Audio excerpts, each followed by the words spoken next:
हरिओम हरिओम। आप सभी का अष्टादिवसीय गीता ज्ञान यज्ञ में आपका स्वागत है। समय का विशेष ध्यान रखते हुए आप शीघ्रातिशीघ्र उपस्थित हों, ऐसी प्रार्थना है।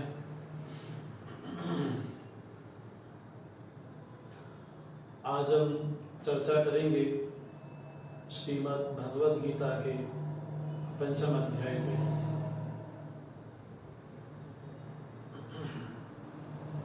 सबसे पहले हम मंगलाचरण करते हैं, भगवान को, गुरुदेव को नमन करते हैं।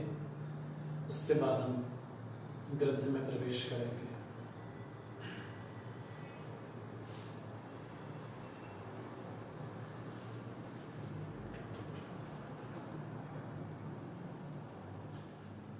ओम सहना भवतु सहनो भुनक्तु सह वीर्यं कर्वावहै तेजस्विनावधीतमस्तु मा विद्विषावहै। ओम शांति शांति शांति। समस्त जन कल्याणे निरतं करुणामयं नमामि चिन्मयं देवं सद्गुरुं ब्रह्मविद्वरं सदाशिवसमारम्भां शङ्कराचार्यमध्यमाम् अस्मदाचार्यपर्यन्तां वन्दे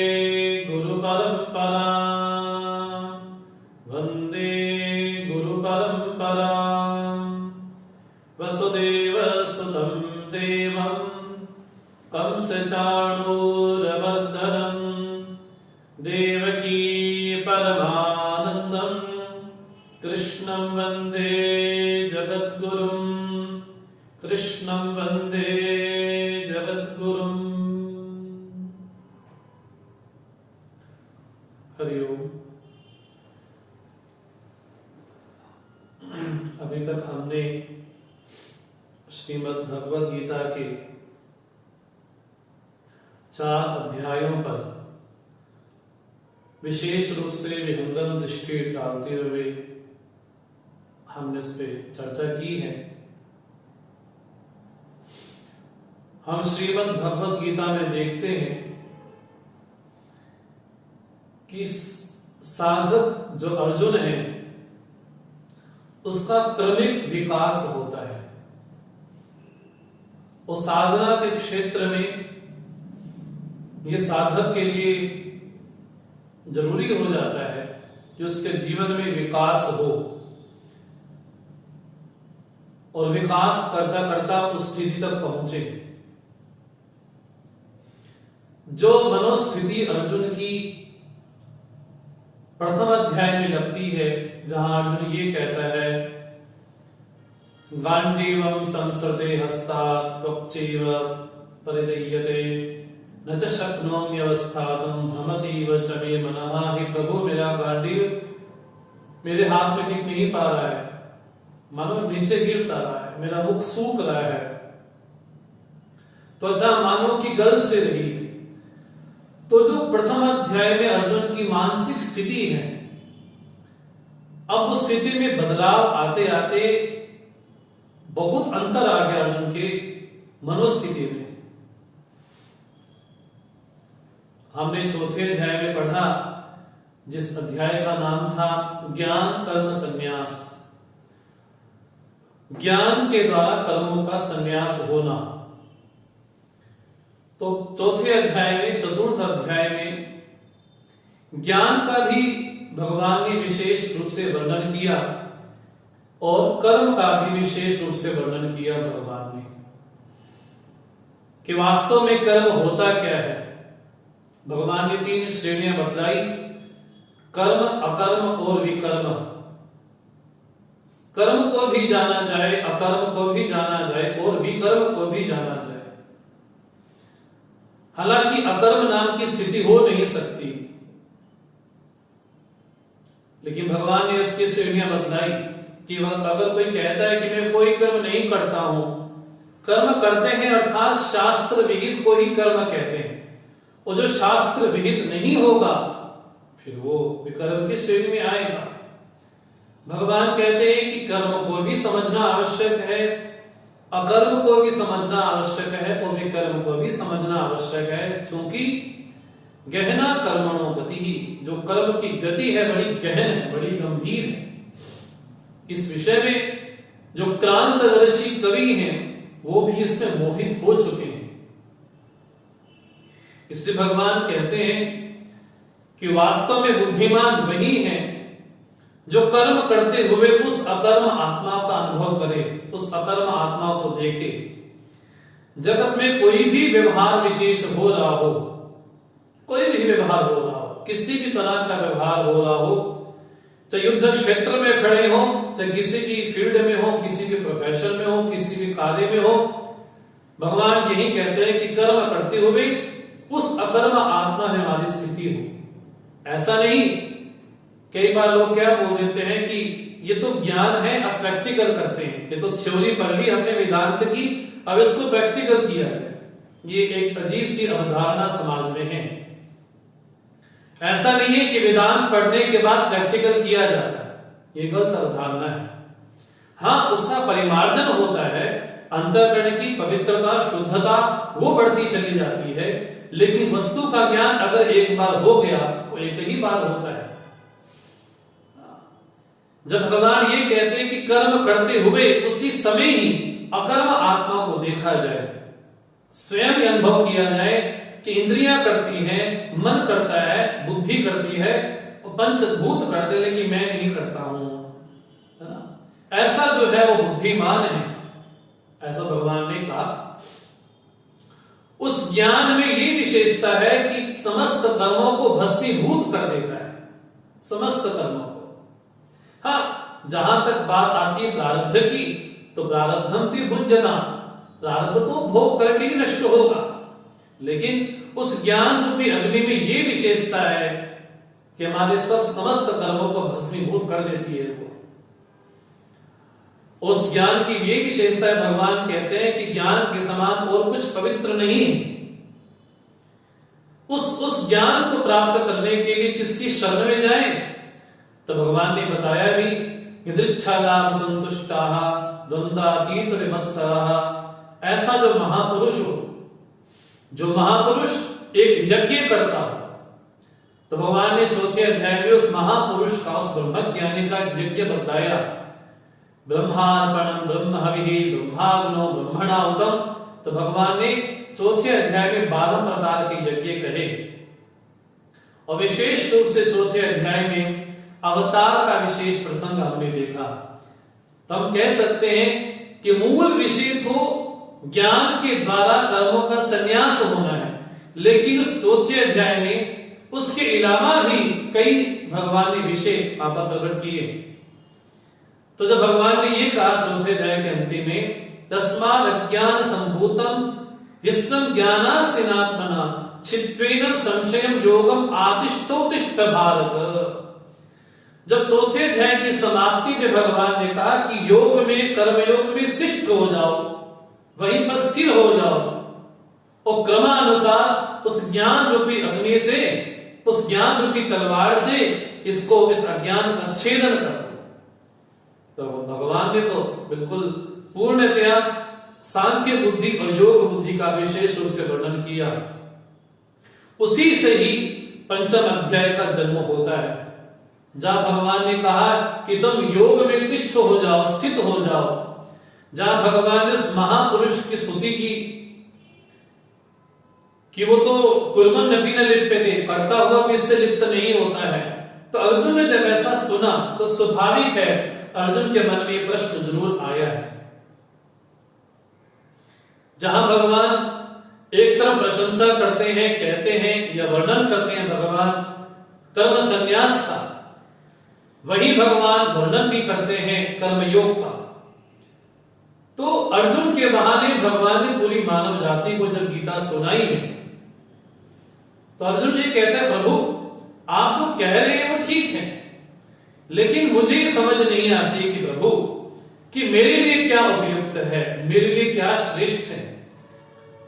तीसरे अध्याय में भी, दूसरे अध्याय में भी, चौथे अध्याय में भी भगवान से यही निवेदन करते हैं अर्जुन कि प्रभु आप एक तरफ तो योग बुद्धि की, कर्मयोग की बड़ी स्तुति करते हैं, एक तरफ तो आप कर्मयोग का बड़ा विशेष वर्णन करते हैं जब मेरी बात आती है, लेकिन जब बात आप संन्यास की करते हैं, शारीरिक केवलम कर्म, वो तो शरीर की स्थिति मात्र के लिए कर्म विशेष करता है, तो प्रभु आप मेरे सामने दो दो विषय इकट्ठे रखते हैं, कर्म संन्यास को भी और कर्मयोग को भी।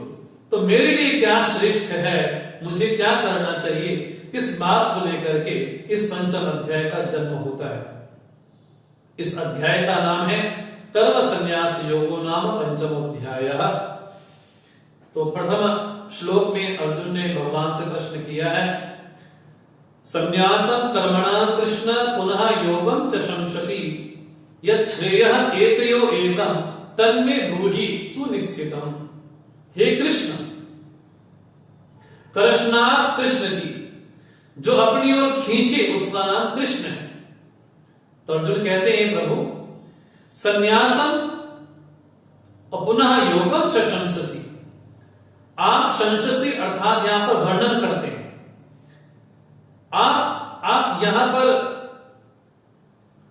संन्यास के बारे में भी कहते हैं, कर्म संन्यास के बारे में भी कहते हैं और कर्मयोग के बारे में भी कहते हैं, उन दोनों का वर्णन करते हैं। लेकिन यत् श्रेयः एतयो, इन दोनों में जो श्रेय हो, जो मुझे श्रेय दिलाने वाला हो, जो मुझे स्वरूप तक पहुंचाने वाला हो, एकम जो एक मेरे लिए निश्चित हो, तन्मे ब्रूहि, वो आप मेरे प्रति कहिए।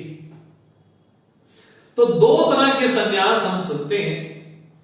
एक संन्यास होता है जिसको आध्यात्मिक जगत में संप्रदाय विशेष में उसकी भाषा ये है, एक है विद्वत संन्यास और एक है विविदिशा संन्यास। तो दो संन्यास के भेद, ब्रह्मचारी आश्रम से गृहस्थ आश्रम में जाना, गृहस्थ आश्रम से वानप्रस्थ आश्रम में जाना और वानप्रस्थ आश्रम से संन्यास आश्रम में जाना। तो वहां पर व्यक्ति जब जाता है संन्यास आश्रम में, तो विधिवत गुरु की शरण में जाकर के संन्यास दीक्षा लेता है। तो किसके लिए? बोले वेदांत श्रवण के लिए वो संन्यास ग्रहण करता है। श्रवण करेगा, निधिध्यासन करेगा, मनन करेगा, चिंतन करेगा, तब क्रमानुसार मुक्त हो। ऐसा जो संन्यास है वो विविदिशा संन्यास है। वो जानने की इच्छा है उस तत्व को, भगवा वस्त्र धारण कर लिए, है ना, विधिवत गुरु के पास गया भी सही, संन्यास दीक्षा भी ले ली। बोले एक संन्यास तो ये है, इसको कहते विविदिशा संन्यास। एक संन्यास होता है विधिवत संन्यास। अब उसके भीतर संन्यास घट चुका है, अब वो संन्यास में स्वरूप में स्थित हो चुका है। अब जैसे हमारे तपोवन जी महाराज हैं तो ब्रह्मनिष्ठ ही है ना। ऐसा जो संन्यास तपोवन महाराज ने लिया वो कैसा संन्यास? बोले वो विद्वत संन्यास, मुक्त हो गए, जीवन मुक्त हो गए, अब वो संन्यास उन्होंने ले लिया। लेकिन एक संन्यास ऐसा है कि क्रमानुसार आश्रम छोड़ते छोड़ते नए आश्रम में गए।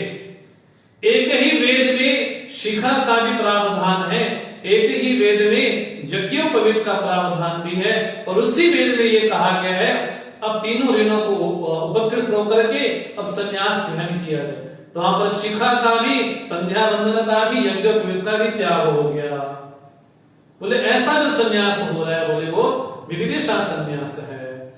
अब अर्जुन के मन में ये आता है कि प्रभु एक तरफ आप स्तुति करते हैं, वर्णन करते हैं कर्म संन्यास का, और दूसरी जगह आप वर्णन करते हैं, स्तुति करते हैं कर्मयोग की।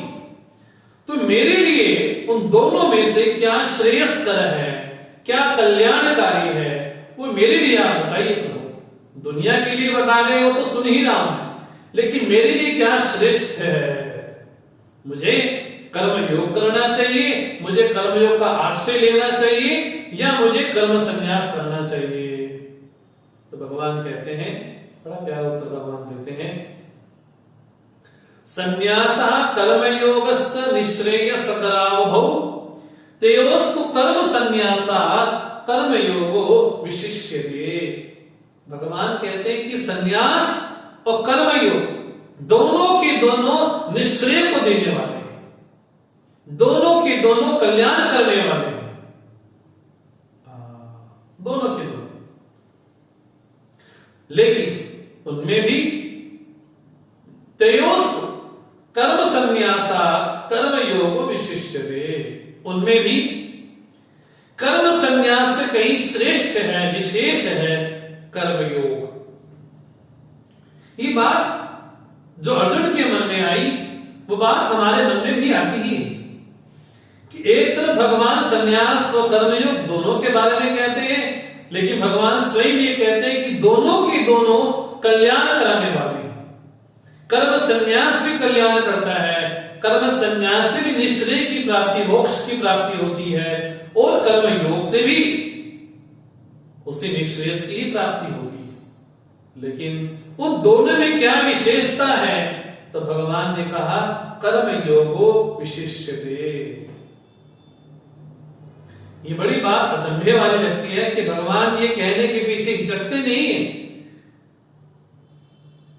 कि उन दो साधन भले अलग हो सकते हैं, लेकिन जो साध्य फल है, निश्रेय है, वो तो एक ही है। इस बात को ऐसा भी हम समझ सकते हैं कि संन्यास लेना एक बात है, लेकिन संन्यास वाला जीवन एक बात है, दोनों में अंतर है। इसलिए भगवान कहते हैं कि जीवन में अगर कर्मयोग नहीं घटा है, अगर जीवन में अंतःकरण शुद्ध नहीं हुआ है, पवित्र नहीं हुआ है, एकाग्र नहीं हुआ है, बोले उस संन्यास तक पहुंचने के लिए कर्मयोग एक उपाय है। और उपाय क्या है? बोले सांख्य। तो यहां पर आप भगवान तो यही स्पष्ट कहते हैं कि उन दोनों में कर्मयोग श्रेष्ठ है, कर्मयोग की विशेष स्तुति करते हैं भगवान यहां पर। इसके पीछे भावना भगवान की यही है कि जब तक अंतःकरण की शुद्धि नहीं हो जाती, जब तक चित्त में जो संस्कार हैं, जो चित्त में वासनाएं हैं, जब तक वो क्षीण नहीं हो जाती, शिथिल नहीं, क्षीण नहीं हो जाती, शिथिल होना भी एक साधना ही। लेकिन भगवान ये कहते हैं कि उनमें से कर्मयोग अर्थात ईश्वर अर्पण बुद्धि से किया गया जो भी कर्म विशेष है, वो कर्मयोग नहीं है। इसलिए भगवान कहते हैं कि कर्मयोग श्रेष्ठ है, उन दोनों में विशेष है।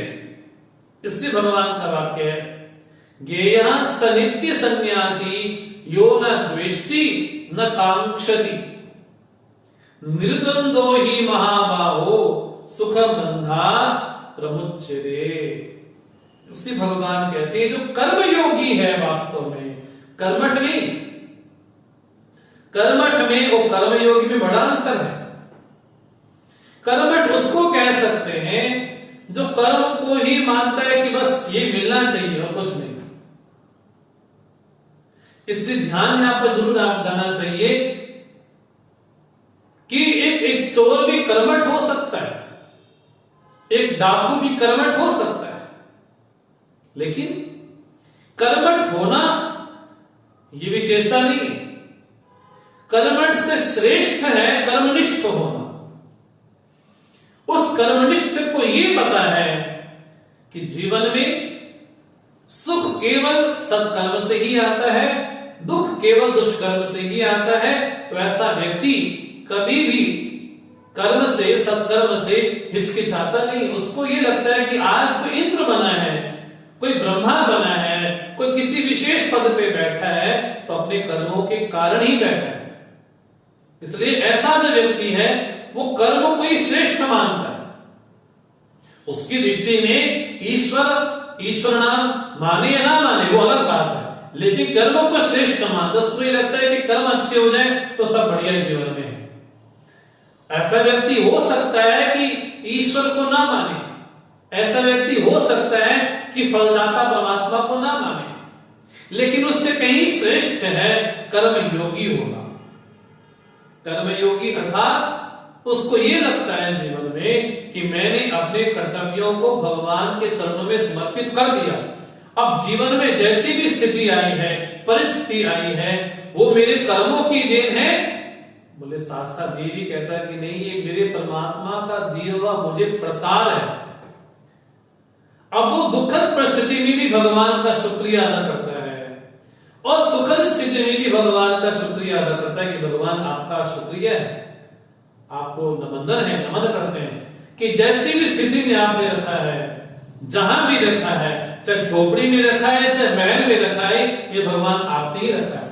वो कर्म को श्रेष्ठ नहीं मानता, वो श्रेष्ठ मानता है कर्मफल दाता को, क्योंकि कर्म में ये संभावना नहीं है कि वो फल को प्रकट कर दे। कर्म तक जड़म, वो तो जड़ है।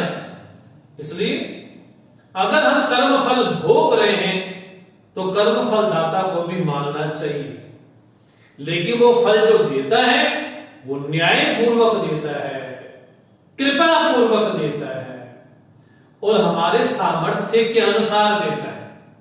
ये कर्म की विशेषता है। अगर केवल ही केवल कर्म करेंगे तो गीता का ये उपदेश नहीं है कि केवल कर्म करो। ये गीता कदापि नहीं कहती, क्योंकि केवल कर्म क्या करता है? बोले कृति महोदधौ पतन कारणम। रमन महर्षि बोलते उपदेश सार में, केवल कर्म तो व्यक्ति को महासमुद्र में ले जाता है और कहां उसका अंत होगा, कहां शुरू होगा, ये कहा नहीं जा सकता। एक बार कर्म के क्षेत्र में चले गए, ईश्वर को छोड़ करके, बोले व्यक्ति भी कर्म के सागर में डूबता डूबता डूबता वहीं पर तैरता ही रहता है। इसलिए भगवान ये कहते हैं कि केवल कर्म नहीं, कर्म के पीछे भावना ये हो क्या कि मैं ये कर्म किसके लिए कर रहा हूं। जैसे यज्ञ में कहा जाता है तस्मै देवाय हविषा विधेम, ये कर्म किसके लिए कर रहा हूं। तो कर्म के पीछे हमारी इंटेंशन क्या है, हमारी भावना विशेष क्या है, वो मुख्य है। कहने को तो कोई शूद्र जाति का भी महापुरुष हो सकता है। महापुरुषता में, ज्ञानी में किसी वर्ण विशेष की आवश्यकता नहीं। हो सकता है कि ऐसे घर में भी जन्म लिया हो जिसका काम ही कोई दूसरा हो, लेकिन फिर भी वो मुक्त हो सकता है।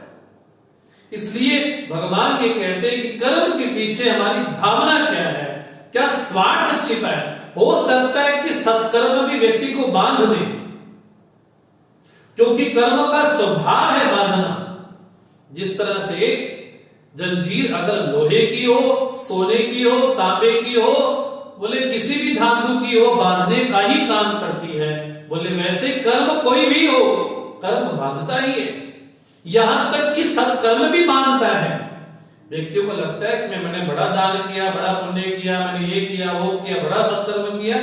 अरे भैया सत्कर्म तो किया, लेकिन सत्कर्म भी व्यक्ति को बांध देता है जब तक वो कर्म भगवान को अर्पित ना हो जाए, समर्पित ना हो जाए। जब वो अर्पित हो जाते हैं तब वो कर्म नहीं रहता, तब वो प्रसाद बन जाता है।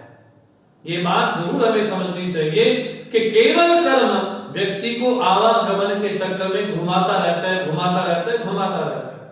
क्योंकि कर्म किया, उसका फल मिला, बोले शरीर मिला, फिर शरीर मिलेगा, फिर दोबारा कर्म करेंगे, फिर दोबारा अगला शरीर मिलेगा। बोले तो बिल्कुल चक्र कभी खत्म नहीं होने वाला।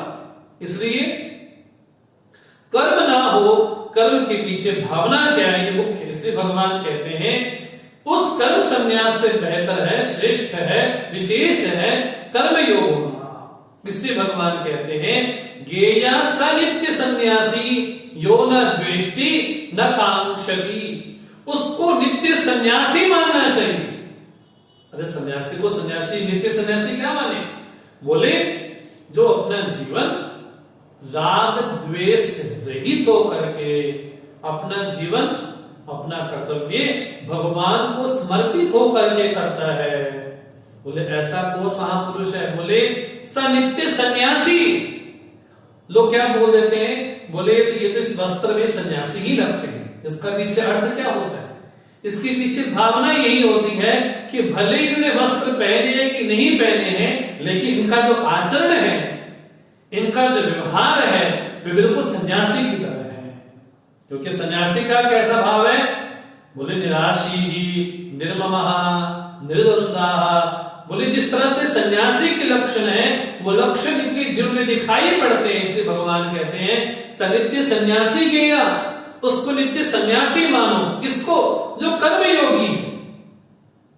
बड़ी विशेष बात भगवान कहते हैं, यो न द्वेष्टि न कांक्षति।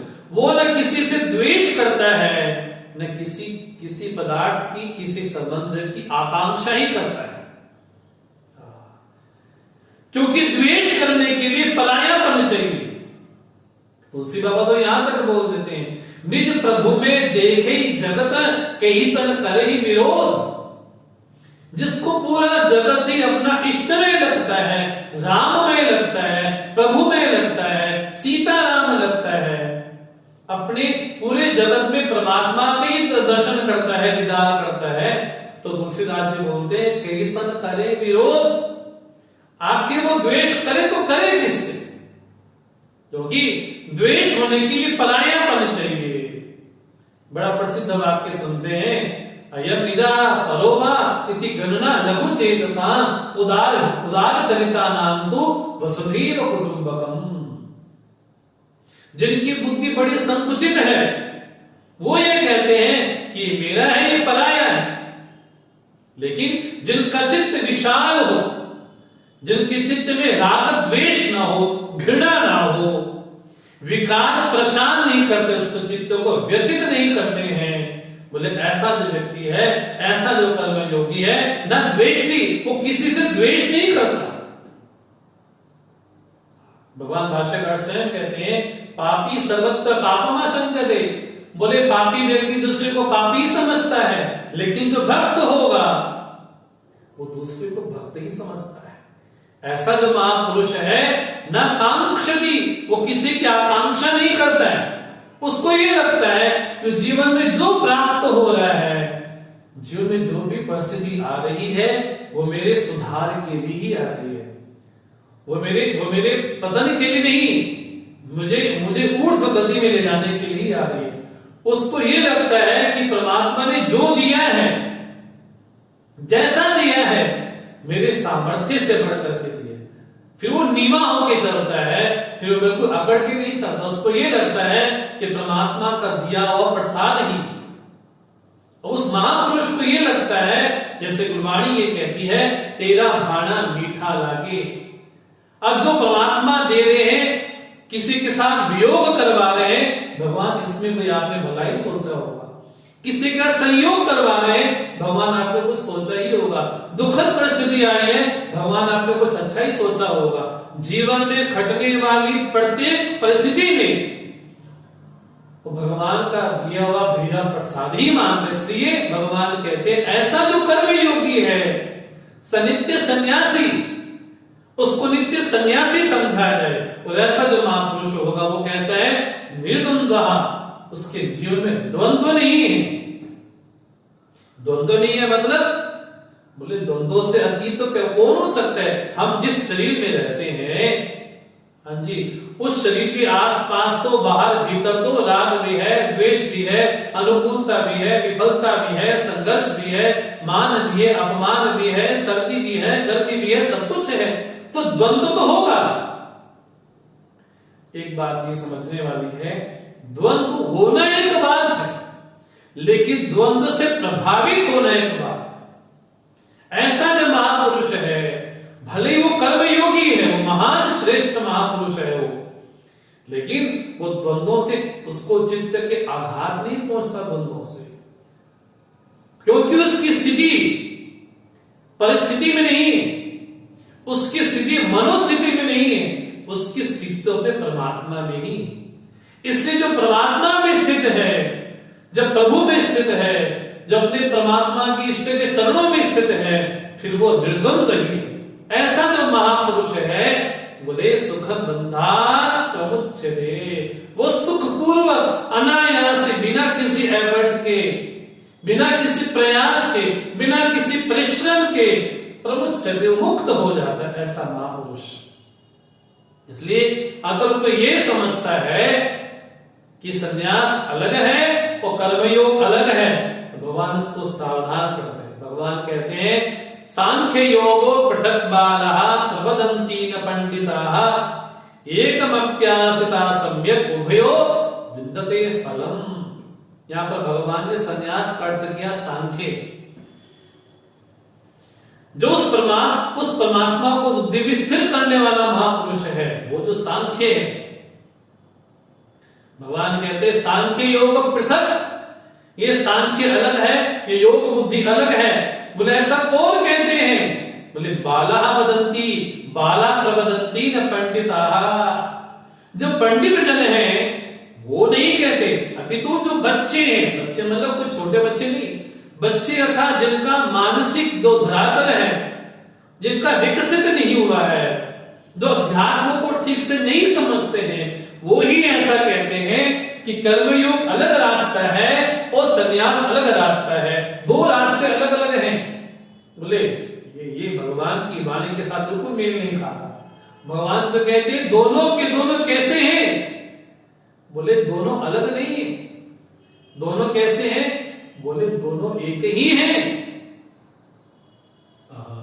बोले हम एक मार्ग से जा रहे हैं, उस मार्ग का सड़क का नाम है भगत सिंह रोड, भगत सिंह रोड जा रहे हैं, बीच में चौराहा आया तो चौराहे के बाद वही सड़क आगे जा रही है, उसका नाम हो गया जवाहरलाल मार्ग, उसका नाम हो गया जवाहरलाल रोड। तो रोड क्या दो हो गई? बोले नहीं, उसका नाम भगत सिंह था तो उसका नाम जवाहर हो गया। बोले वैसे ही वो कर्मयोग ही है। जैसे जैसे चित्त का प्रक्षालन होगा, जैसे जैसे चित्त पवित्र होगा, भक्ति में अपने आप को निमग्न कर लेगा, भक्ति में अपने आप को डुबो देगा, परमात्मा के चरण में समर्पित हो जाएगा। बोले ऐसा जो चित्त होगा, अब उस चित्त में इतनी पवित्रता, इतनी पवित्रता, इतनी पवित्रता आ गई है कि जगत के द्वंद्व उसको प्रभावित नहीं करते, आघात नहीं पहुंचाते। इससे भगवान कहते हैं जो बच्चे लोग हैं, जो बाल हैं, जिनका मानसिक धरातल अभी वहां तक नहीं पहुंचा है, वो ही कहते हैं कि दोनों अलग अलग रास्ते हैं। भगवान तो यहां तक कह देते हैं एकमपि आस्थिता, उन दोनों में से एक में भी स्थिर हो जाओ, उभयो विन्दते फलम, उसको दोनों की प्राप्ति होती है। ये नहीं कि जो श्रेय कांक्षी होगा उसके जीवन में भोग नहीं आएंगे, उसके जीवन में तो वहां पर तो रिद्धियां सिद्धियां उसके चरणों की दासी बन करके बैठती हैं। जो श्रेयाकांक्षी है, जो श्रेय को प्राप्त कर चुका महापुरुष है, उस महापुरुष के सामने जो श्रेय है, जो सुख सुविधाएं हैं, बोले वो तो दासियां बन करके हाथ जोड़ करके बैठी रहती हैं कि आप कुछ आज्ञा करो तो कुछ करें। जब भरत जी राम जी से मिलने के लिए जाते हैं तो भरद्वाज जी के आश्रम में रुकते हैं, और भरद्वाज जी का आश्रम तो बिल्कुल वन में है, लेकिन वहां पर तो पूरे अयोध्या वासी लेने के लिए राम जी को आए हैं, राम जी को लेने के लिए आए हैं। वहां पर भरद्वाज ऋषि ने पूरे जंगल में ही, वन में ही रिद्धियों सिद्धियों के द्वारा मानो वहां पर वैभव संपन्न साम्राज्य खड़ा कर दिया। बोले जो श्रेयाकांक्षी होगा, जो उस पद पे पहुंच गया होगा, बोले उभयो फलम विन्दते, उसको दोनों की प्राप्ति होती है। ये नहीं कि कर्म योग को अलग फल मिलेगा, वो सांख्य योग को अलग फल मिलेगा, दोनों को फल तो एक ही मिलेगा। इसलिए भगवान कहते हैं यत् सांख्ये प्राप्यते स्थानं तत् योगे अपि गम्यते, एकम सांख्यं च योगं च या पश्यति स पश्यति। बोले जो स्थान सांख्य को, सन्यासी को, कर्म सन्यासी को प्राप्त होता है, वही स्थान योग अपि गम्यते, वो कर्म योग के द्वारा भी उसी को ही प्राप्त किया जाता है। बड़ी बारीक बात है, बड़ी बारीक। भगवान जो सांख्य के बारे में अर्थात कर्म संन्यास के बारे में भगवान कहते हैं, तो भगवान कहते हैं वो प्राप्त करता है, लेकिन जो कर्मयोगी है उसको थोड़ा सा हल्की सी मेहनत प्रयास करना पड़ता है, थोड़ा चलना पड़ता है।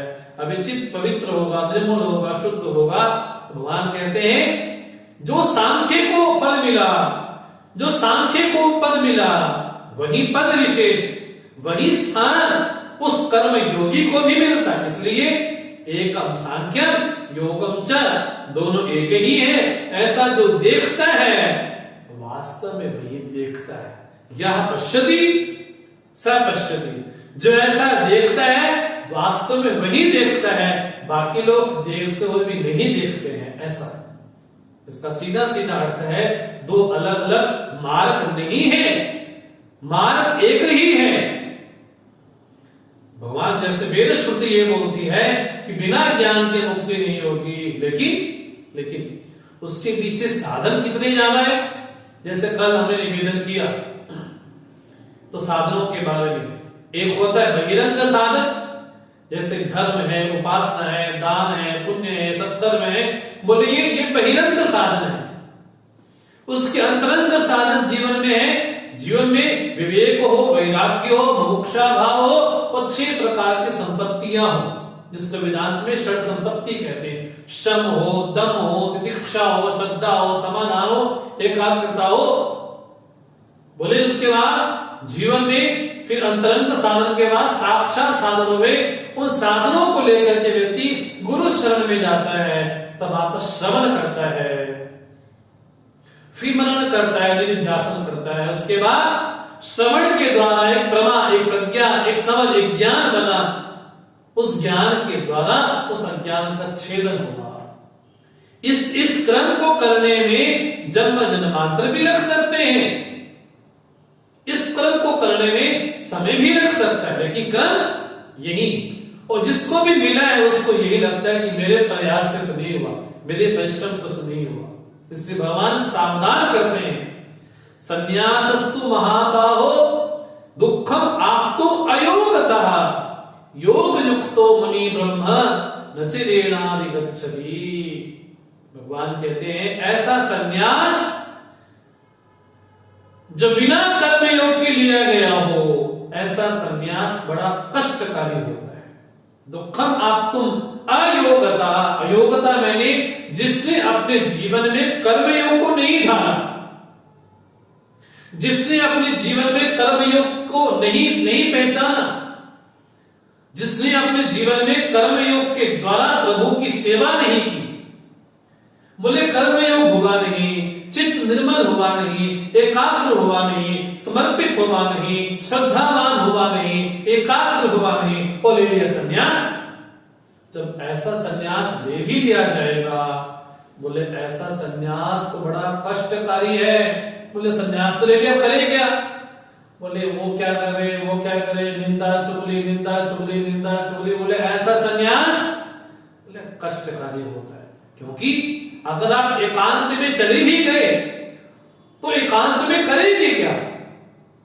उस एकांत को भरने के लिए दिन भर हमारा पूरा बिजी हो, ये स्वाध्याय करना है, ये पठन पाठन करना है, ये मंत्र जाप करना है, ऐसा करना है, वैसा करना है।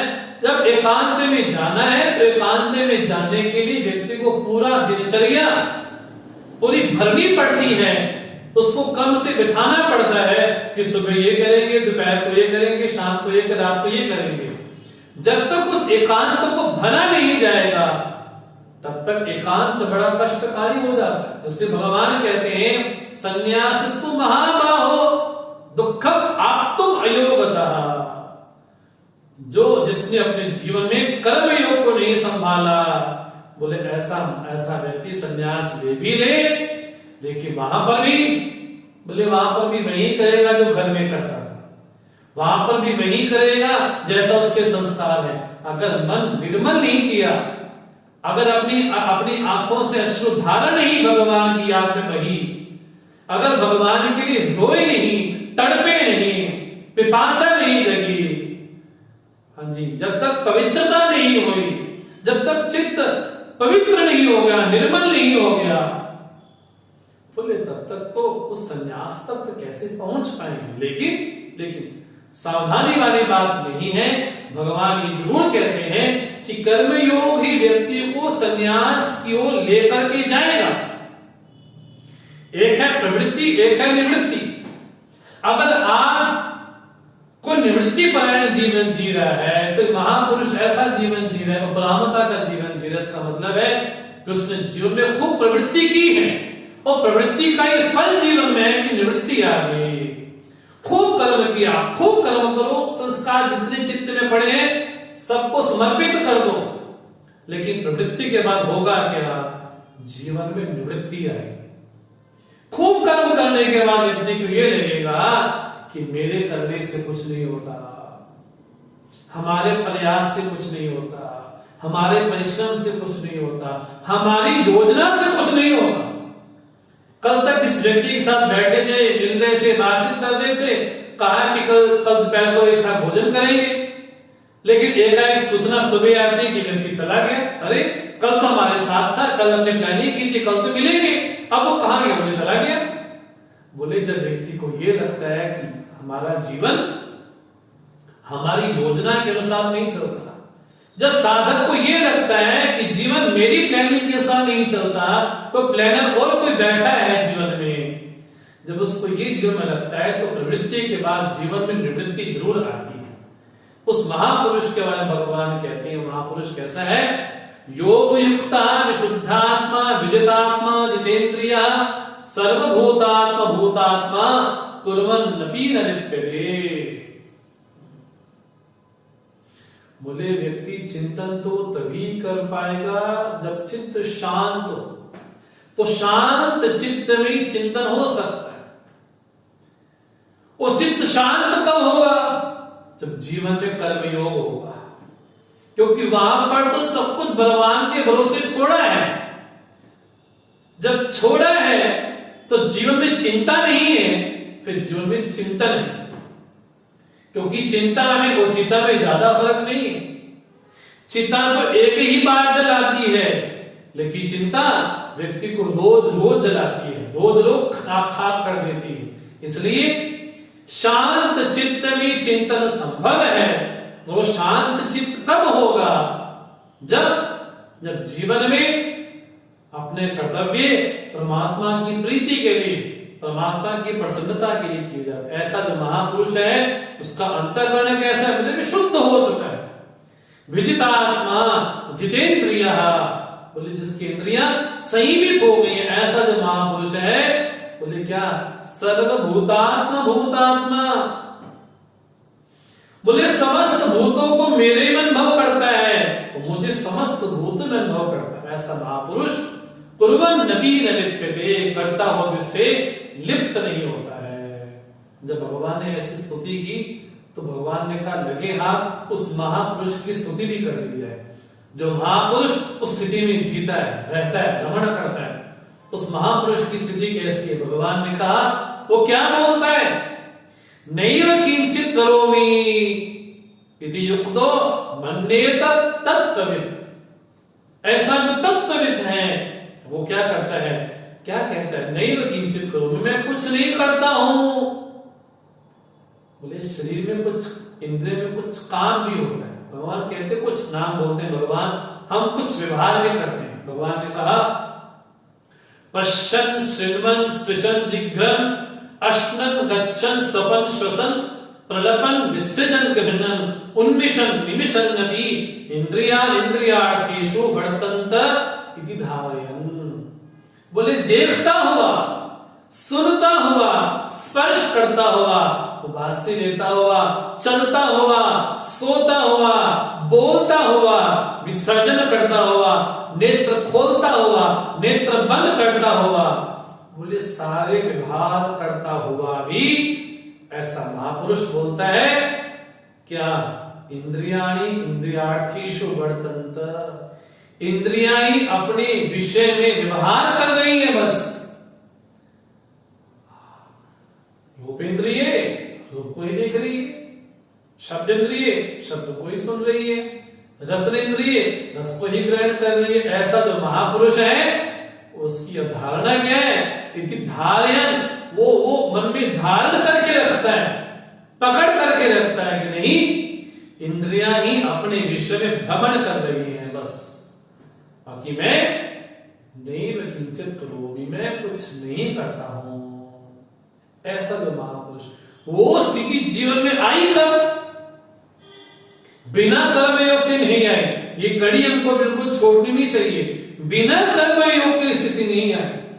जब तक जीवन में कर्मयोग ना हो गया हो, हाँ जी, समर्पण भाव ना हो गया हो, तब तक, इसलिए भगवान को बोलना पड़ा, भगवान को कहना पड़ा कि ऐसी जो स्थिति उस महापुरुष के जीवन में आई है, वो कैसे आई है, इसके पीछे भाव क्या है? भगवान कहते हैं, ब्रह्मण्याधाय कर्माणि संगम त्यक्त्वा करोति यः लिप्यते न स पापेन पद्मपत्रम इवाम्बसा कायेन मनसा बुद्ध्या केवलेन्द्रियैरपि योगिनः कर्म कुर्वन्ति संगम त्यक्त्वा आत्मशुद्धये। इसलिए वो जो महापुरुष ये बोलता है कि नैव किंचित् करोमीति, वो स्थिति कब? बोले यहां शुरुआत कहां से? बोले ब्रह्मणि आधाय कर्माणि संगम त्यक्त्वा करोति। समस्त कर्मों को क्या करता है? ब्रह्मणि आधाय, ब्रह्मणि मैंने ईश्वरे निक्षिप्य, अपने ईश्वर में, अपने इष्ट में, अपने प्रभु में, अपने परमात्मा में उस कर्म को अर्पण करता है। ब्रह्मणि आधाय, वहां रख करके। इसलिए जीवन में ये बात आवश्यक हो जाती है कि जीवन में हमारा कोई श्रद्धेय होना चाहिए, हमारा कोई आराध्य होना चाहिए, जिस आराध्य के सामने मेरा अहम समर्पित हो जाए, जिस श्रद्धेय के सामने, जिस महापुरुष के सामने ऐसा कोई आलंबन जीवन में जरूर हो, ऐसा कोई सहारा जीवन में जरूर हो, जिसके सामने मैं अपने आप को समर्पित कर पाऊं, जिसके सामने अपने जीवन के संकल्पों को समर्पित कर पाऊं, जिसके सामने अपने जीवन के समस्त कर्मों को अर्पण कर सकूं। इसलिए यहां पर बात सीधी सीधी आ जाती है कि जीवन में एक संबंध होना चाहिए परमात्मा के साथ। जब तक परमात्मा के साथ कोई संबंध हमारा नहीं बन जाता, क्योंकि बिना संबंध के भावना नहीं होगी, इसलिए संबंध परमात्मा के साथ आवश्यक है। वो कोई भी संबंध, कोई मित्र का संबंध बनाता है, कोई पुत्र का संबंध बनाता है, कोई पिता का संबंध बनाता है। इसलिए कोई देश प्रेमी भी हुए हैं जिन्होंने सर्वस्व अर्पण किया देश के लिए। उनके सामने देश क्या था? उनके लिए देश श्रद्धेय था, आदरणीय था। ऐसे कितने हमारे देश के कई सेना नायक हुए, कई सेनापति हुए, जिन्होंने देश के लिए अपनी जान कुर्बान कर दी। लोगों के लिए, महापुरुषों के लिए ऐसा ही था। कितने बड़े बड़े प्रोजेक्ट चलाए गए, कितने बड़े बड़े प्रकल्प चलाए गए, चाहे पंडित मदन मोहन मालवीय जी महापुरुष हो, चाहे गुरुदेव सरीखे हो, चाहे पूज्य विवेकानंद जी हो। बोले उन्होंने कर्म तो किए, लेकिन अपना संकल्प भगवान को अर्पण किया। संकल्प के बिना कर्म नहीं हो सकता, ये बात सच है। लेकिन संकल्प मेरा व्यक्तिगत ना हो, संकल्प के बिना योजना नहीं बन सकती, नहीं हो सकता।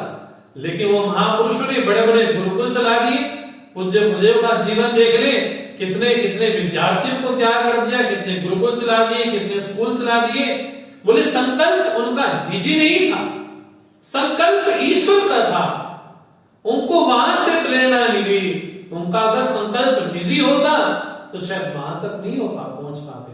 लेकिन संकल्प निजी नहीं था, व्यक्तिगत नहीं था, वो संकल्प तो ईश्वर प्रेरणा से ही आया। इसलिए भगवान कहते हैं ब्रह्मणि आधाय कर्माणि, समस्त कर्मों को अपने प्रभु के प्रति समर्पित करके। इसलिए यहां पर जरूरी हो जाता है कि भगवान के साथ मेरा कोई संबंध हो।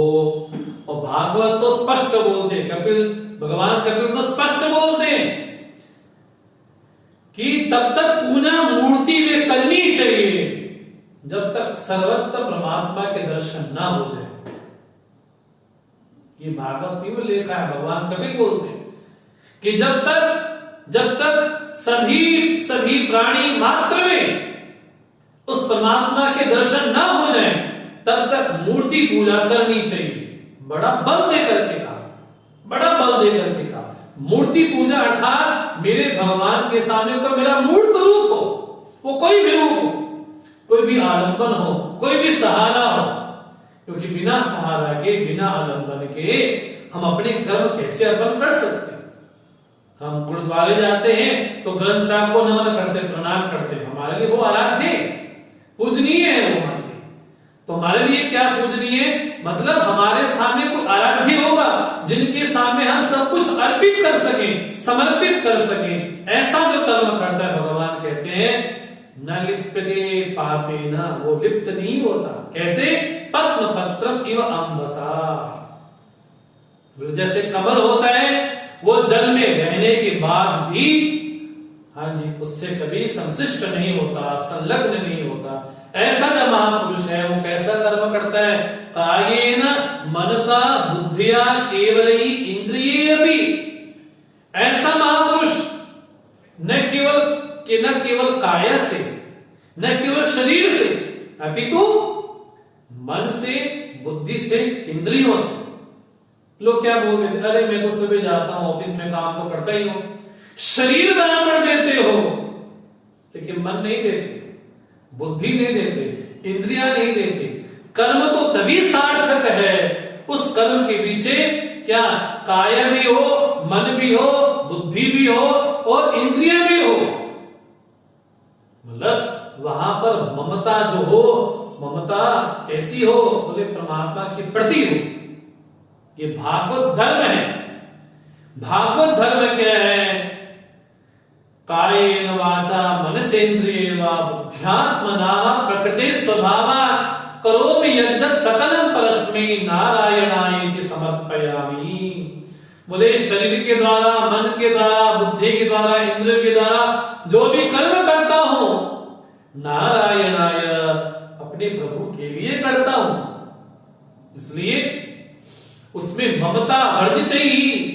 कर्म तो हो लेकिन कर्म के पीछे ये भावना ना हो कि मेरे लिए हो। बोले भगवान भाष्यकार तो बोलते हैं, शंकराचार्य बोलते हैं, ईश्वराय एव कर्म करोमि न मम फलाय। ऐसी ममता बुद्धि छोड़ करके, ममत्व बुद्धि छोड़ करके, क्योंकि कर्म के पीछे विशेष हमको क्या आकर्षित करता है? फल। मैंने कर्म किया है मुझे फल मिलेगा, ऐसा कर्म किया है मुझे ऐसा फल मिलेगा।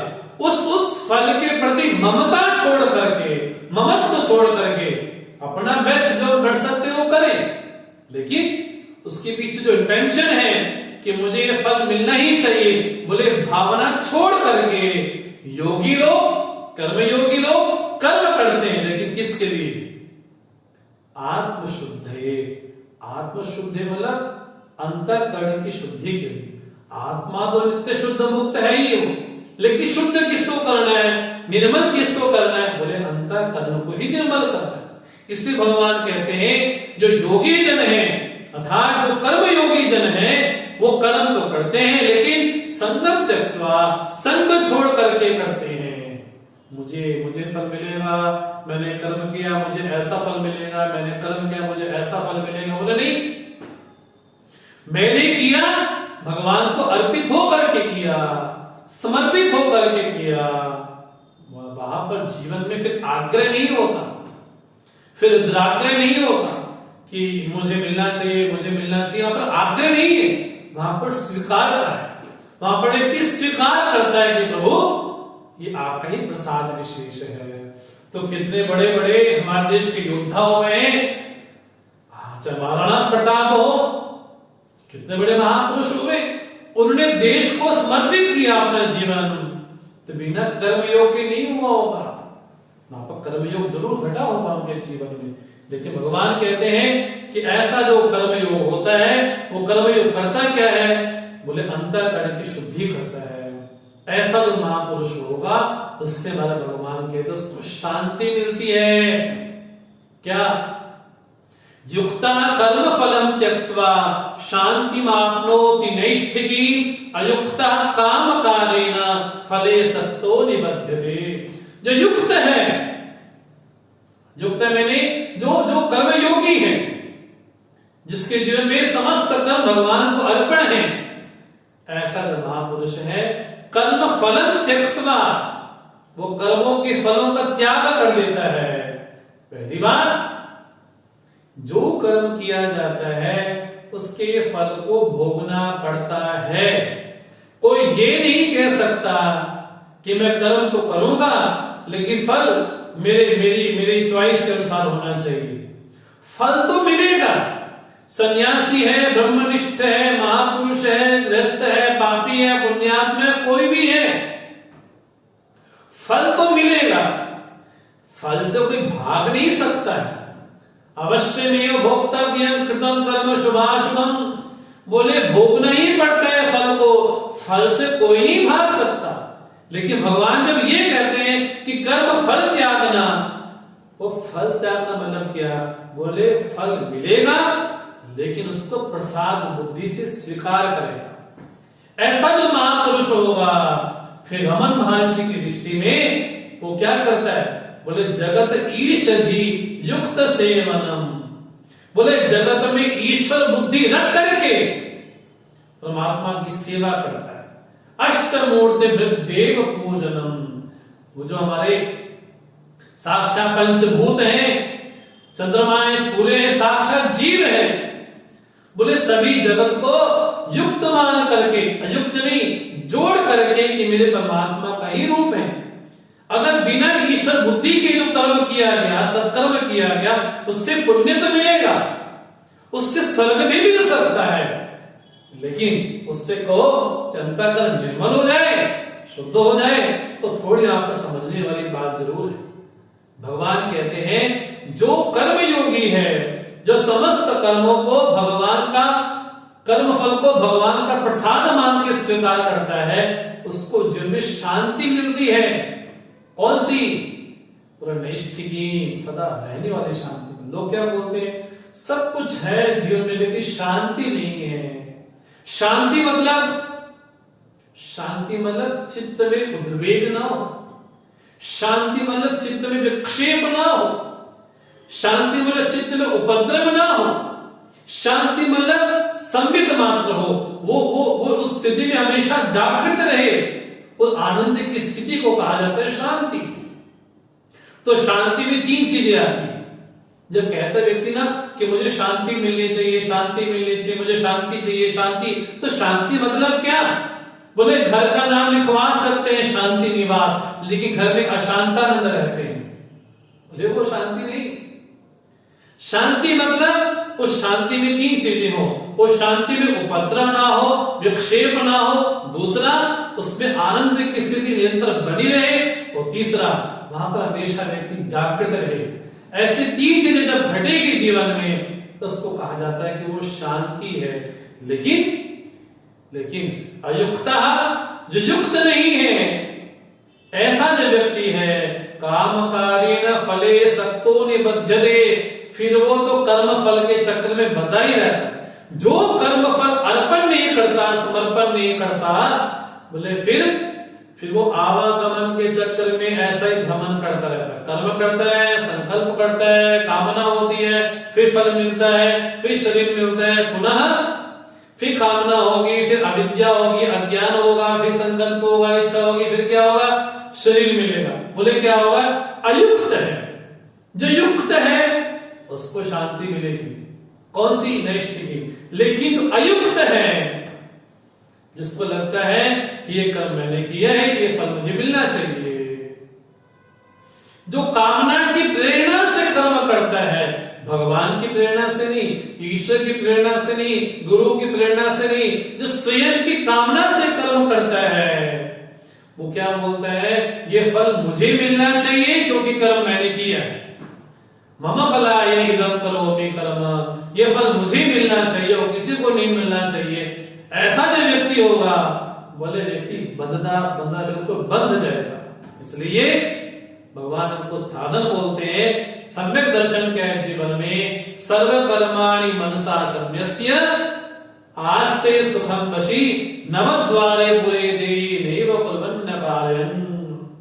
बोले ऐसा महापुरुष समस्त कर्मों को क्या करता है? मनसा संन्यस्य, मन के द्वारा संन्यास कर देता है। हाँ जी, ये बड़ी जरूर बात है। बाकी चीज संन्यास होना, वो कर देना, वो छोड़ देना, लेकिन क्या बोलते हैं, मनसा संन्यास्य, मन के द्वारा उसका संन्यास कर दिया।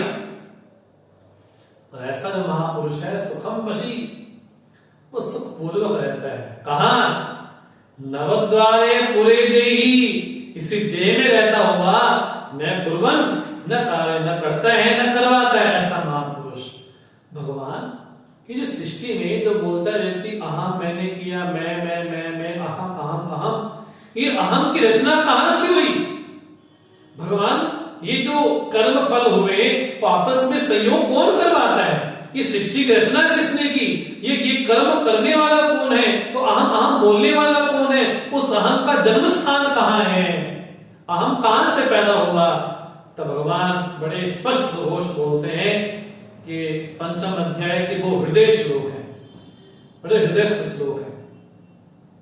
न कर्तृत्वं न कर्माणि लोकस्य सृजति प्रभु, न कर्म फल संयोगम स्वभावस्तु प्रवर्तते, नादत्ते कस्यचित् पापं न चैव सुकृतं विभुः, अज्ञानामृतं ज्ञानं तेन मुह्यन्ते जन्तवः। भगवान कहते हैं न कर्तृत्वं न कर्माणि लोकस्य सृजति प्रभु, बोले जगत का करता वर्ता मैं नहीं हूं भैया, क्योंकि जो करता होता भोक्ता भी होता है, तो जगत का करता मैं नहीं। ये जो अहम अहम आया ये मेरे से नहीं आया। बोले कहां से आया? बोले अविद्या से आया। न कर्माणि, यहां तक कि लोक का सृजन भी मैं नहीं करता, और कर्म फल संयोग, बोले वो भी मैं नहीं करता। कैसा हो रहा है? बोले स्वभावस्तु प्रवर्तते, स्वाभाविक चल ही रहा है प्रभु। हाँ, इसको समझना ऐसा चाहिए। एक होता है सापेक्ष, एक होता है निरपेक्ष। पृथ्वीवासियों की दृष्टि से जो सूर्य है वो बड़ा छोटा सा दिखाई पड़ता है। पृथ्वीवासियों की दृष्टि से, हाँ जी, सूर्य उदय भी होता है, सूर्य अस्त भी होता है। पृथ्वीवासियों की दृष्टि से संध्या भी होती है और प्रातः भी होता है। लेकिन सूर्य की दृष्टि से वो न कभी उदय हुआ न कभी अस्त हुआ। सूर्य की दृष्टि से, हाँ जी, हमसे तो बड़ा विशाल है, तो सूर्य की दृष्टि से सूर्य जैसा है वैसा है। वैसे ही परमार्थिक दृष्टि से परमात्मा कैसा है? बोले वो तो निष्क्रिय निर्गुण निज स्वरूप है, अपने निज स्वरूप में महिमा में स्थित है वो परमार्थिक दृष्टि से। लेकिन हमारी दृष्टि से वो ईश्वर भी है, वो प्रभु भी है, वो परमात्मा भी है, वो भगवान भी है। मतलब परमार्थिक दृष्टि से देखा जाए, शुद्ध रूप से देखा जाए, हाँ जी, कह सकते हैं जो सोना है ना, सोना हाथ में पहनो, गले में पहनो, कानों में पहनो, पैर में पहनो, हाथ में पहनो, वो जेवरात आभूषण अलग अलग हो सकते हैं, लेकिन उसमें देखा जाए है क्या? बोले स्वर्ण के अलावा और कुछ नहीं है, वापस स्वर्ण मात्र ही है। बोले बाकी वाणी के व्यापार और कुछ भी नहीं। जिसकी दृष्टि स्वर्ण पे, उसको लगता है कि हाथ में पहने, चाहे कान में पहने, चाहे मुख में रखे, हाँ जी, बोले वो तो स्वर्ण मात्र ही है। बोले परमार्थिक दृष्टि से परमात्मा न करता है न भोगता है। बोले क्या? बोले स्वभावस्तु प्रवर्तते, न किसी का पुण्य ग्रहण करता है न पाप ग्रहण करता है। बोले लोग अज्ञान के कारण ही बड़े भ्रमित से हो रहे हैं, तो अज्ञान ने उसको ढक दिया है, इसके द्वारा लोग भ्रमित हो रहे हैं, अपने आप को कर्ता भोक्ता सब कुछ मान लेते। भगवान जब अज्ञान ने सब कुछ कर रखा है, उस अज्ञान को कैसे दूर करें? तो भगवान ने कहा ज्ञानेन तु तदज्ञानम येषां नाशितम आत्मना तेषां आदित्यवत् ज्ञानं प्रकाशयति तत्परम। बोले ज्ञान के द्वारा उस अज्ञान का नाश हुआ।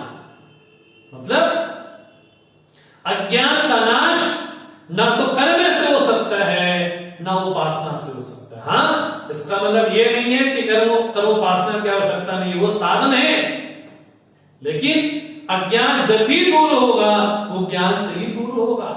जैसे कि किसी कमरे में घोर अंधकार हो, उस अंधकार को दूर करने के लिए ना प्राणायाम चाहिए, ना माला जाप चाहिए, ध्यानाभ्यास चाहिए।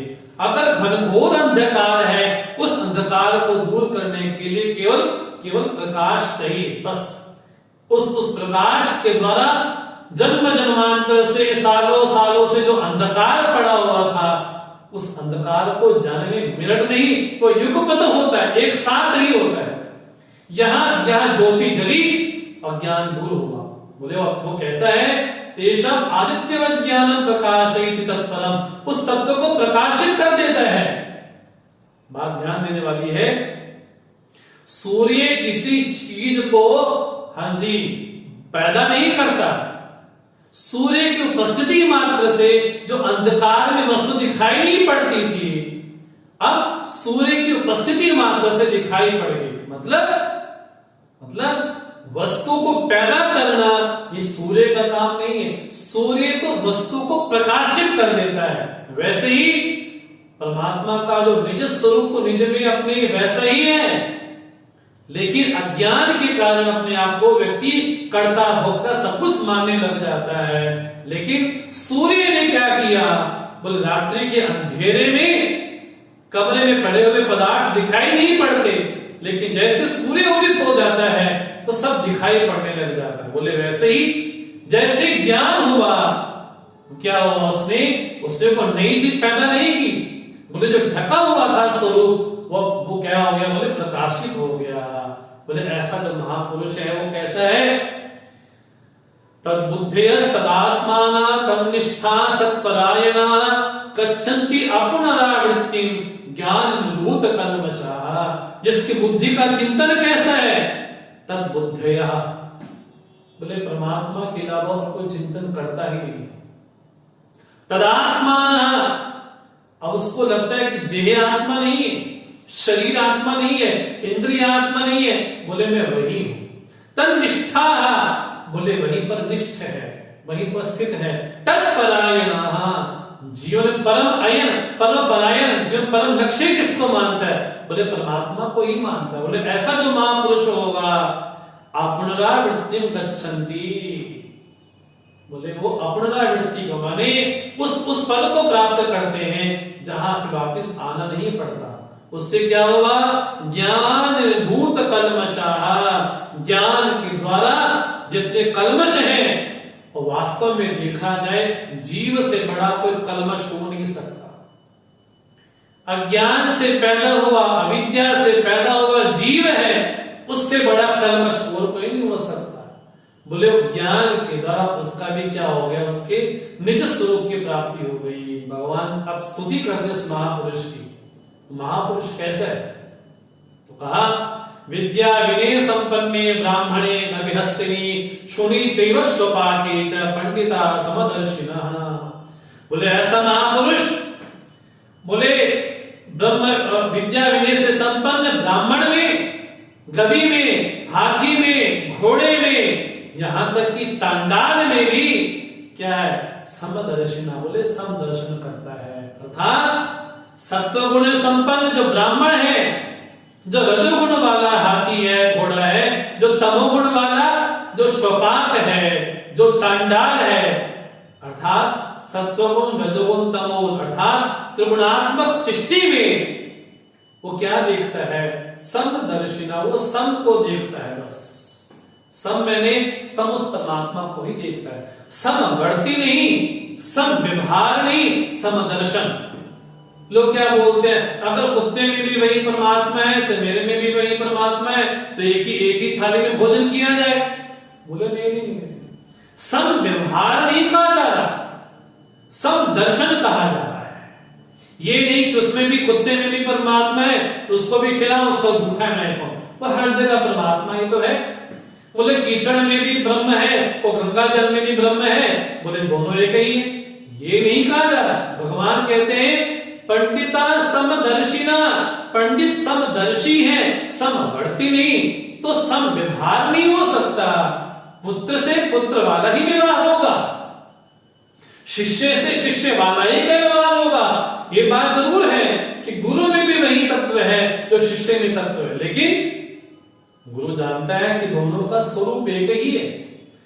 बड़ा समय का ध्यान रखते हुए हनुमान जी बोलते हैं ना जब राम जी ने पूछा कि तुम्हारा मेरा क्या संबंध है, तो हनुमान जी बोलते हैं देह दृष्टिया दासो हम, देह की दृष्टि से मैं आपका दास हूं, जीव दृष्टिया तदंश का, जीव की दृष्टि से मैं आपका अंश हूं, आप मेरे अंशी हैं। लेकिन वस्तु दस्तुत्वमेव हम, वास्तव में देखा जाए आप में मेरे में कोई भेद नहीं है, दोनों एक ही है। मतलब वो उस तत्व को जानते हैं तो समदर्शी भगवान बोलते हैं, समवर्ती नहीं बोलते। और वास्तव में सम क्या है? भगवान कहते हैं सम तो परमात्मा ही है। इहैव तेजिता सर्गा येषां साम्ये स्थितं मनः निर्दोषं हि समं ब्रह्म तस्मात् ब्रह्मणि ते स्थिताः। बोले जीते जी इह एव तेजिता, जीते जी व्यक्ति मुक्त हो गया। वेदांत तो बोलता है कि मुक्ति यही कर स्थित है, यहीं पर है, जिसका मन उस समता में स्थित हो गया। वो सम कौन है? बोले जिसमें कोई दोष नहीं है। सृष्टि में परमात्मा के अलावा कोई निर्दोष नहीं हो सकता। भले प्रकृति हो, पंचभूत हो और पंचभूत से पैदा हुआ कुछ भी हो, यहां तक कि कोई अवस्था ही क्यों ना हो, परमात्मा के अलावा कोई निर्दोष नहीं है। इसलिए उस ब्रह्म में, उस समता में जो स्थित है, अर्थात वो सम में ही स्थित है। भगवान कहते हैं निर्दोषम ही समम ब्रह्म, जब निर्दोष ब्रह्म ही है, उसमें जो स्थित है वो ब्रह्म में ही स्थित है। ऐसा जो महापुरुष है, भगवान कहते हैं न प्रहस्येत् प्रियं प्राप्य नोत्थिजेत् प्राप्य चाप्रियं स्थिर बुद्धि असम्मूढ़ा ब्रह्मविद् ब्रह्मणि स्थितः। बोले प्रिय वस्तु प्राप्त करने के बाद हर्षित नहीं होता, और अप्रिय प्राप्त होने के बाद बोले उद्विग्न नहीं होता। उसकी बुद्धि जब वहां पर स्थित हो गई है, ब्रह्म स्थितः ब्रह्मणि स्थितः, बोले वहीं पर स्थित हो गया महापुरुष को। न प्रहिष्य, तो इसके चित्त में हर्ष नहीं होता, काश मुझे मिल जाए, काश मुझे मिल जाता, काश ऐसा मिल जाता, काश वो हो जाता। बोले वो काश नहीं करता है, वो स्थिर बुद्धि असम्मूढ़, उसके जीवन में कोई संशय विपर्य कोई नहीं। बोले ऐसा महापुरुष कैसा है? बोले बाह्य स्पर्शिषु असक्तात्मा विन्दत्यात्मनि यत्सुखं स ब्रह्म योग युक्तात्मा सुखम अक्षयम् अश्नुते। बोले सुख को प्राप्त करता है। कौन सा सुख? बोले अक्षय सुख को प्राप्त करता है। बड़ी ईमानदारी के साथ कहें, पूरी भगवत गीता में भगवान ने एक बार भी आनंद शब्द नहीं बोला। भगवान ने जब भी बोला है सुख शब्द बोला है, लेकिन वो सुख कैसा हो, भगवान आगे भी अपने अध्याय में कहेंगे। एक सुख होता है सात्विक, एक सुख होता है राजसिक, एक सुख होता है तामसिक, लेकिन एक सुख होता है जो उसको बोलते हैं अक्षय सुख, जो इंद्रियों के घेरे में नहीं आता। वो कैसा सुख है? बोले वो परम सुख है, जो बुद्धिग्राह्य है। भगवान आगे अगले अध्याय में कहने वाले हैं। बोले ऐसा सुख उस महापुरुष को मिलता है। तो वही जगत में लोग जो सुख मिल जाए, सुख मिल जाए, सुख मिल जाए, ये जो घूमते रहते हैं, वो कैसे लोग हैं, वो कौन है? भगवान कहते हैं ये ही संस्पर्शजा भोगा दुख योने एवते आद्यंतवंता कौन्तेय न तेषु रमते बुधः।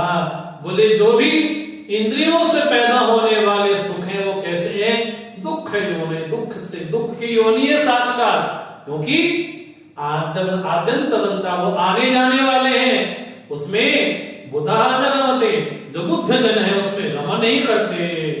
जो मूढ़ है, जो वास्तव में सुख को नहीं जानते, जो ये नहीं जानते कि परमात्मा के अलावा सुख स्वरूप और कोई नहीं हो सकता सृष्टि में, न पदार्थ हो सकते, न संबंध विशेष हो सकते हैं। बोले जहां से भी सुख प्रकट हो रहा है, बोले सुख का मूल स्रोत तो परमात्मा ही है। जो आनंद सिंधु सुख राशि सीखते त्रैलोक सुखासी। जब राम जी का नामकरण हुआ ना, तो वशिष्ठ जी राम जी का नामकरण करते। राम जी कौन है? जो आनंद सिंधु सुख राशि, बोले जो सागर है, सुखों का, आनंद का सागर है, इसकी बूंद मात्र से हाँ जी त्रिलोकी भी तृप्त हो रहा है। ऐसा परमात्मा सुख स्वरूप है। बोले वहां जो रममाण हो गया, जिसका चित्त वहां रममाण हो गया, जिसको वही रमण प्राप्त हो गया, जिसको वही संतुष्टि प्राप्त हो गई, फिर जगत के सुख उसको बड़े फीके लगते हैं, फिर संबंधों के सुख, विषयों के सुख उसको बड़े फीके से लगते हैं। ऐसा जो महापुरुष है। लेकिन साधना कैसी हो? भगवान कहते हैं शक्नोति व यहां सोढ़ प्राप्त शरीर विमोक्षणात् काम क्रोधोद्भवम वेगम सयुक्ता स सुखी रहा। बोले जो काम और क्रोध के वेग को सहन कर लेता है। हमारे चित्त में कभी मन में आया हाँ हमारे तो बड़ा काम है, बड़ा क्रोध है, लोग भगवान कहते होंगे, लेकिन उसका जो वेग है उस वेग को सहन किया जाए। क्रोध के पहले वेग को सहन किया कर लिया जाए तब तो बढ़िया है। लेकिन थोड़ा से क्रोध को हमने हल्का सा ढील दी, फिर बिल्कुल पतन पतन पतन करके व्यक्ति को ले जाता है। काम को एक से भी संभाल लिया तब तो ठीक है, अगर हाथ से निकल गया तब तो पतन पतन पतन बिल्कुल हो जाता है। वैसा ही है कि जैसे आप ऊपर खड़े हो और आप गेंद को सीढ़ी के पास फेंके, अगर आपने एक ही उसमें उठा लिया तब तो बढ़िया, अगर नहीं उठाया तो धीरे धीरे टप टप टप टप करते करते उसका पतन हो जाता है। भगवान बोलते हैं जगत में वही सुखी है, वही योगी सुखी है, वही व्यक्ति सुखी है जो वेगों को सहन कर लेता है। ऐसा जो महापुरुष है जो ब्रह्म में स्थित हो गया है, बोले वो यवंता सुखा अंतरारामः तथांतर ज्योति विभया सयोगी ब्रह्म निर्वाणम ब्रह्म होतोधिगच्छति। जिसको भीतरी सुख आ रहा है,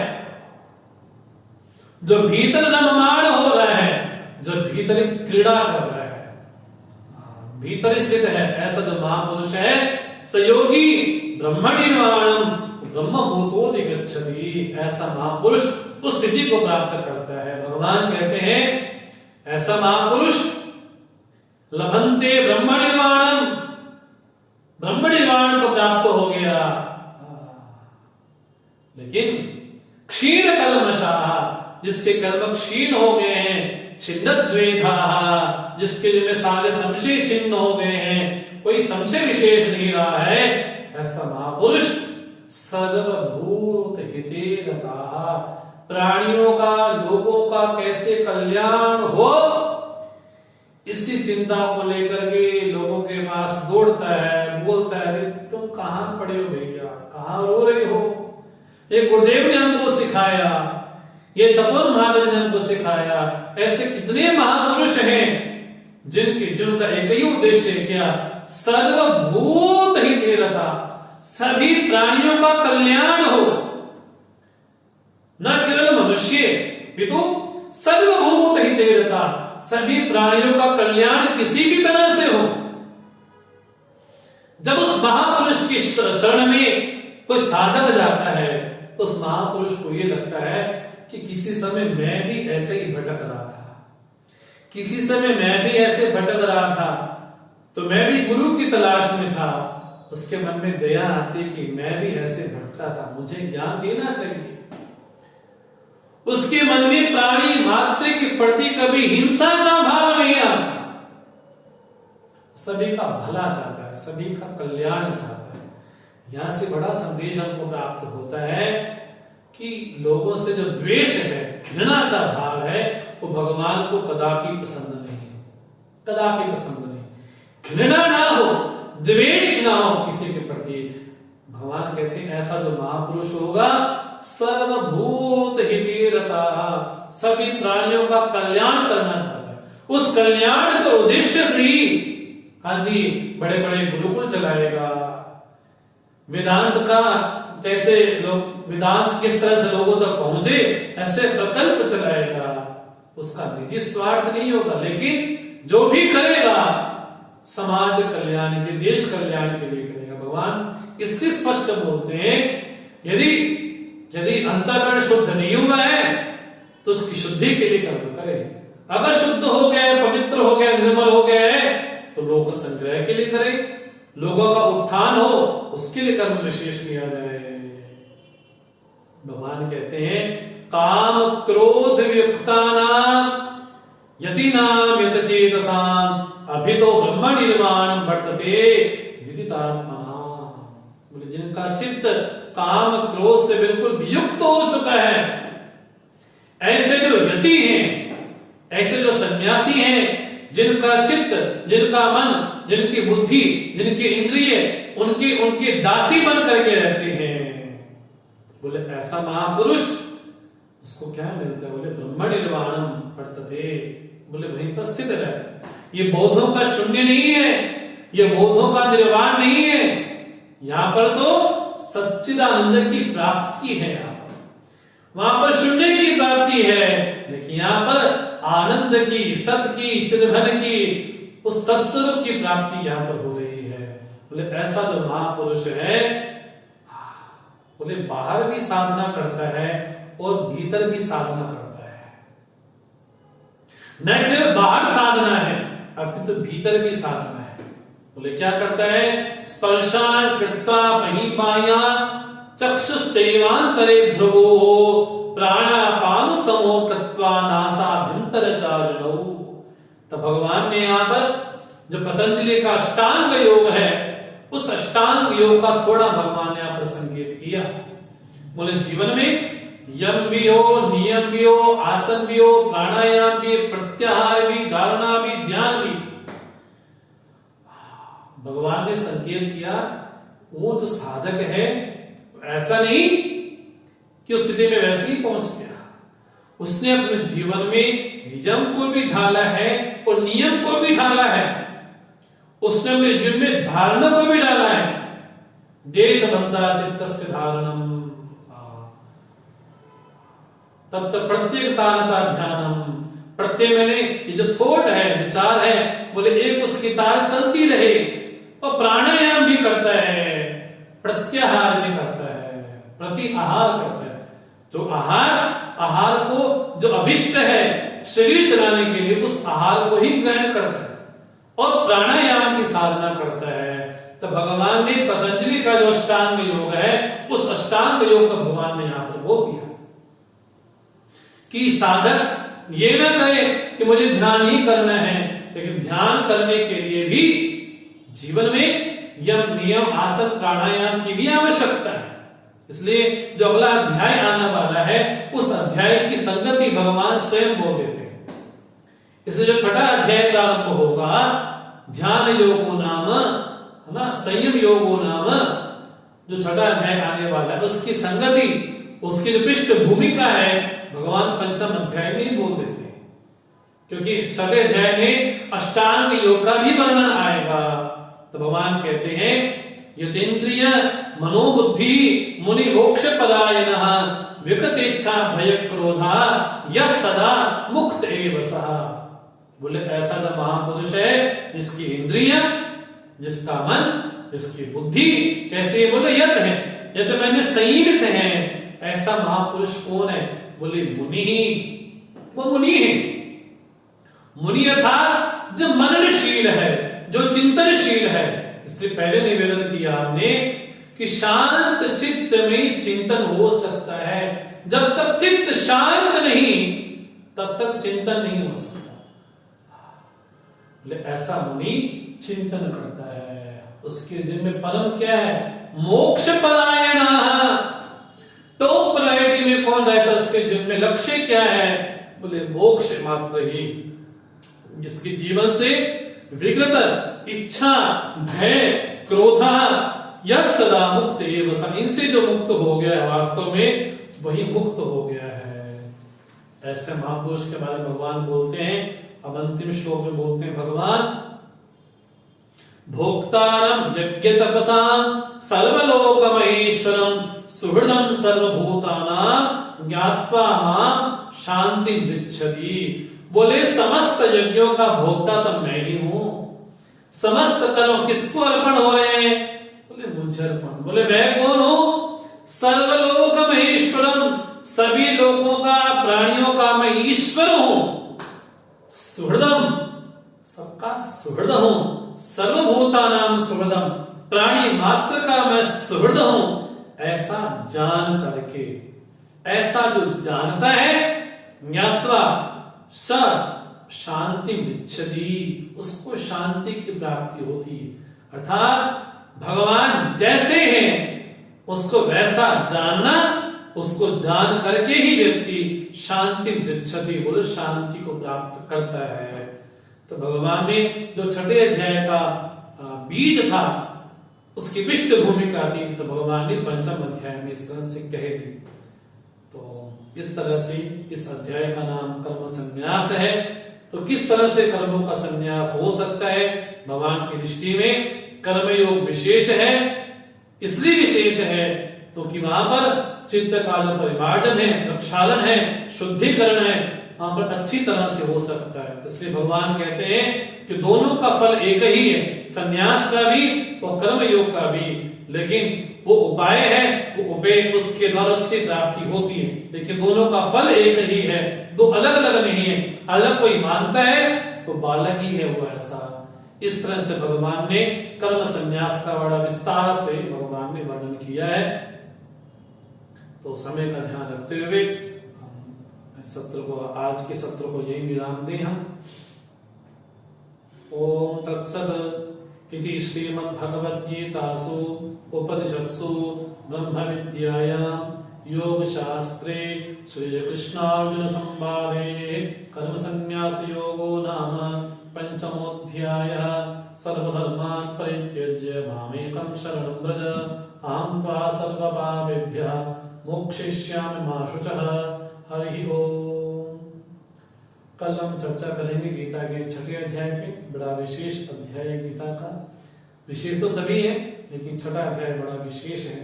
तो कल शाम को 5:30 बजे हम पुनः आप सबसे मिलेंगे। तब तक के लिए हम आपसे आज्ञा चाहते हैं। शांति पाठ करते हुए हम इसको विराम दें। ओम सर्वे भवन्तु सुखिनः, सर्वे सन्तु निरामयाः, सर्वे भद्राणि पश्यन्तु, मा कश्चित् दुःखभाग् भवेत्। असतो मा सद्गमय, तमसो मा ज्योतिर्गमय, मृत्युर्मामृतं गमय। ओम पूर्णमदः पूर्णमिदं पूर्णात् पूर्णमुदच्यते, पूर्णस्य पूर्णमादाय पूर्णमेवावशिष्यते। ओम शांति शांति शांति। हरि ओम। श्री गुरुभ्यो नमः। हरि ओम।